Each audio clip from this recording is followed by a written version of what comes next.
relentless oppression of people of color. Although racism has always been prevalent, as of lately it has become more prominent. It is a controversial topic which is still heavily debated today.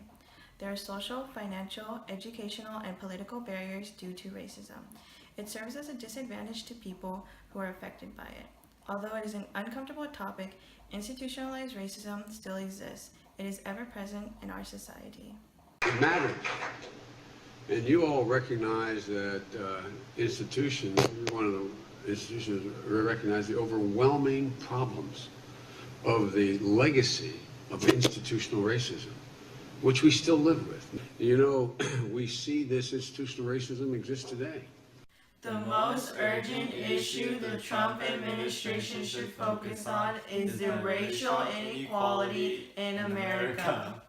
There is a major decrease in funding for schools of at least $733 per student, with a 90% non-white population compared to schools with a 90% white population.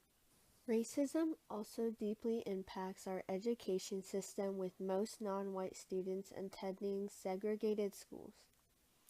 80% of Latino students go to segregated schools, and 43% go to intensely segregated schools, also known as 90% non-white. 74% of black students go to segregated schools, and 38% go to intensely segregated schools.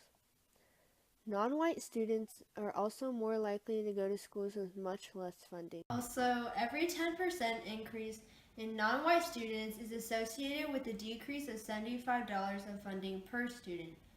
Students of color are at a disadvantage when attending segregated schools.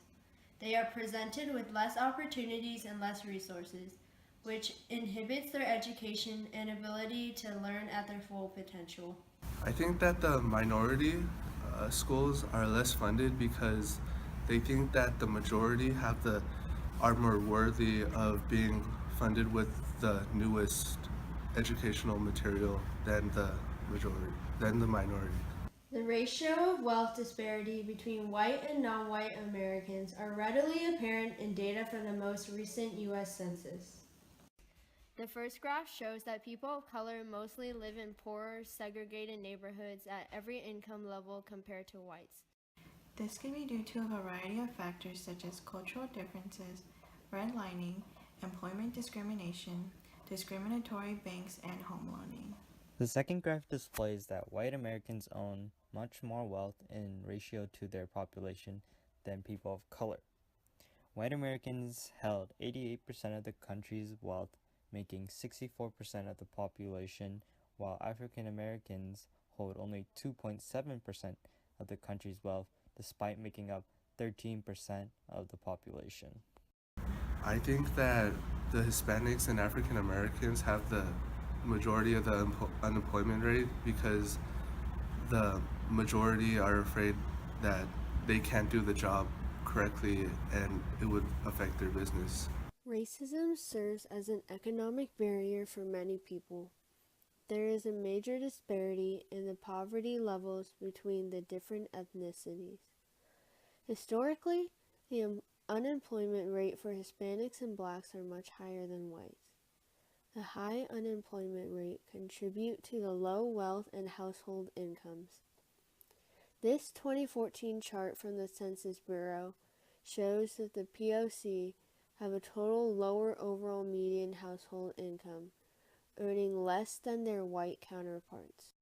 It's a multifaceted issue, but I think it has to do mostly with the criminal justice system and how it handles incarceration of people of color disproportionately over white Americans.